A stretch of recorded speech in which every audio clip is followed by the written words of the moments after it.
Let's talk about my favourite speech pattern. The reason it's my favourite is because it's called the butt swap. And when we do this in workshops, it always gets a few comments, a few sniggers, and it always lightens the mood a little bit. Now, the butt swap is one of the most prevalent, yet one of the most unhelpful patterns that there is in speech. I'm going to go over it quite quickly. It's incredibly simple. I'll give you a few examples of how it's being used, explain the concept to you, and then I'll leave you to figure out how you can use this to great effect in your own life. Some kids play a game that's called Unfortunately, Fortunately. It's very simple. The first one comes up with something that's a perceived negative. The second one has to overwrite that and turn it into a positive. The first one then turns that back into a negative, and around it goes. So here's an example. Unfortunately, I forgot to set my alarm last night and I was late for school.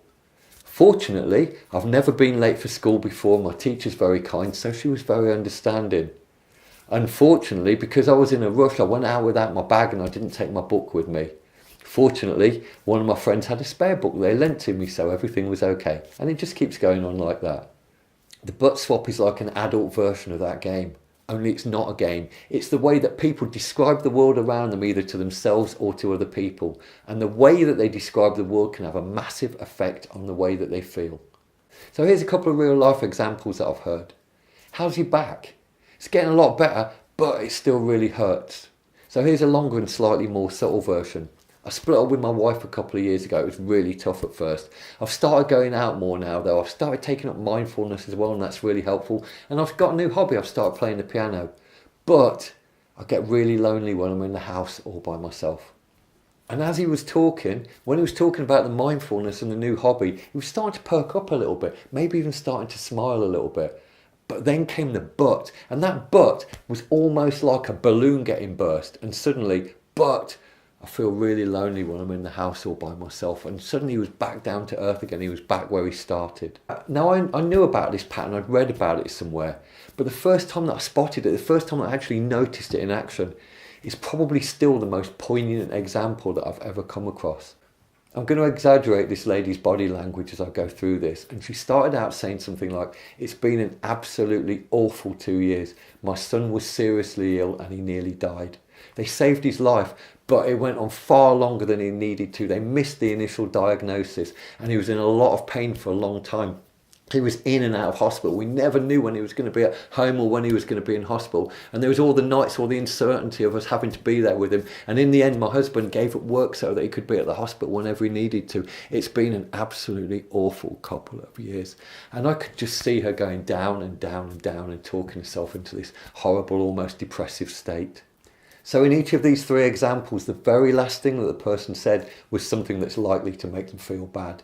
My back still really hurts. I'm really lonely when I'm in the house or by myself. My husband had to give up work and it's been a really awful couple of years.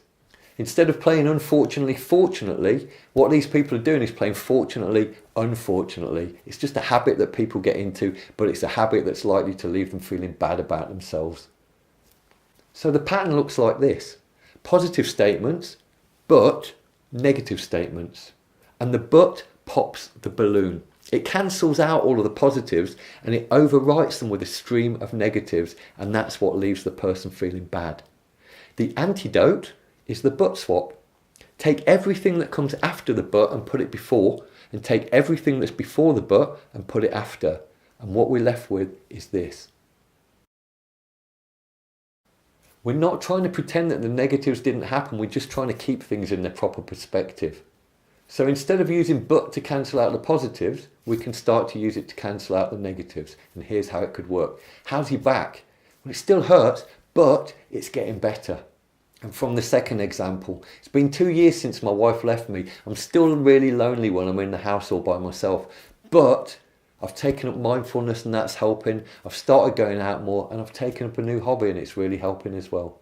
And here's the final example, and I still get goosebumps when I think about this. It's been a really awful couple of years. My son's been really ill. He almost died.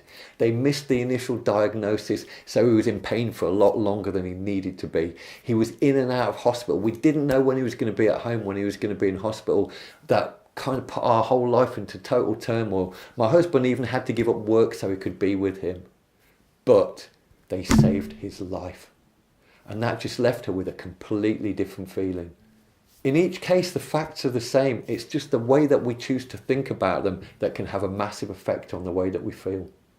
So if you're around other people who use this pattern, and you will be from time to time, rule number one, don't point it out to them. They won't thank you for it. But what you can do is you can often very subtly rephrase what they've just said in a more positive way. And what we're hoping that by being more positive around them over time, maybe it's going to rub off on them a little bit. Have you ever met somebody who perhaps comes to visit you and says something like, it's really nice to see you, really looking forward to spending the weekend with you? Oh, the traffic was terrible though. It was roadworks almost all the way here. The wind and the rain were awful, and there was this really inconsiderate driver in front of me for most of the way. And once they get into this stream of negatives, they just keep going.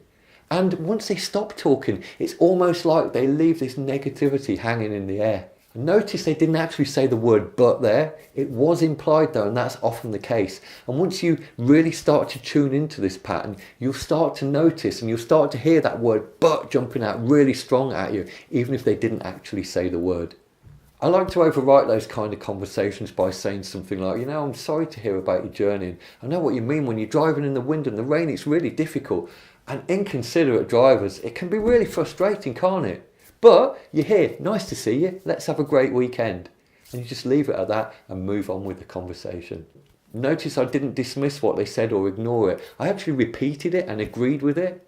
And once I've done that, I've built some rapport with them, and then I can pop the balloon.